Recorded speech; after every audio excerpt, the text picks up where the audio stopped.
सूरजपाल उर्फ भोले बाबा का नया कारनामा, योगी से बात करने के लिए बेताब है पाखंडी बाबा। योगी के शरण में सरेंडर की तैयारी, विकास और मुख्तार जैसा ना हो हाल, बदले में दिलाऊंगा वोट। मैनपुरी आश्रम सीज, अंदर बाहर आने जाने की इजाजत नहीं। क्या हाउस अरेस्ट हो चुका है पाखंडी? क्या सूरजपाल उर्फ पाखंडी बाबा गिरफ्तार हो चुका है? क्या उसे यूपी पुलिस ने दबोच लिया है?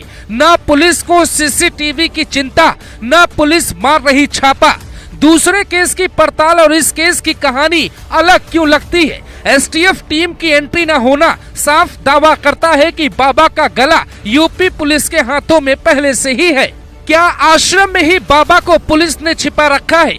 बाबा के साथ क्या हो रहा है? ऐसे केस में यूपी के सीएम योगी आदित्यनाथ तुरंत एसटीएफ को कमान सौंप देते हैं। विकास दुबे केस में भी एसटीएफ के हाथों में ही केस था। कोई बड़ा केस होते ही मामला एसटीएफ के हाथों में जाता है, लेकिन सूरजपाल के केस में एसटीएफ का एक्टिवेट न होना ही दावा करता है कि बाबा या तो पुलिस की जद में है या फिर हाउस अरेस्ट हो चुका है। सवाल ये है कि मैनपुरी आश्रम के चक्कर ही पुलिस क्यों काट रही है? बाबा के तो और भी आश्रम है, लेकिन वहाँ पुलिस क्यों नहीं जाती? आश्रम का पहरा क्यों बढ़ाया गया? मैनपुरी आश्रम को ही सीज क्यों किया जा रहा है? वहाँ 24 घंटे में 3 बार बड़े अधिकारी क्यों जाते हैं? एक कमरे में जाते हैं, वहाँ कुछ देर रुकते हैं और फिर लौट क्यों आते हैं? बाहर आकर मीडिया को कुछ भी नहीं बताते। ये खेल वैसा नहीं है जैसा दिखाई दे रहा है। बाबा का सबसे सेफ अड्डा था मैनपुरी का आश्रम, जहां पुलिस भी सैल्यूट करती है। अखिलेश यादव के प्रभाव के कारण भी सूरजपाल का भौकाल ज्यादा बताया जाता है। घटना के बाद जैसे ही बाबा भागा, कहा जाता है वो मैनपुरी आश्रम में ही जाकर रुका। अगर बाबा दिल्ली में छिपा है तो यूपी पुलिस दिल्ली आकर जांच क्यों नहीं करती? बाबा फरार होता है तो कई टीमें कई राज्यों में उसकी गिरफ्तारी के लिए छापा मारती, लेकिन यहाँ यूपी पुलिस मैनपुरी में ही क्यों अटकी है? क्या कोई सच छिपाया जा रहा है? अगर बाबा आश्रम में है और पुलिस ने हाउस अरेस्ट किया है तो फिर होने को कुछ भी हो सकता है। बाबा की जान भी चली जाए तो पुलिस की जिम्मेदारी नहीं होगी। अब तक योगी सरकार ने सूरजपाल के लिए 8 टीमों का गठन किया है। 8 टीमें यूपी के उन जिलों में पड़ताल कर रही हैं जहां पाखंडी बाबा का सिक्का चलता है या जहां से भक्तों की संख्या ज्यादा है। सूरजपाल की खोज के बजाय क्या पुलिस उसकी हिस्ट्री तलाश रही है? अगर बाबा की तलाश हो रही है तो फिर एसटीएफ कहाँ है? सर्विलांस टीम कहाँ है? क्राइम ब्रांच कहाँ है? सीबीसीआईडी कहाँ है? कोई सिंघम आईपीएस क्यों नहीं उतारा गया? अगर पुलिस ने नकली बाबा को गिरफ्तार किया है तो छिपा क्यों रही है?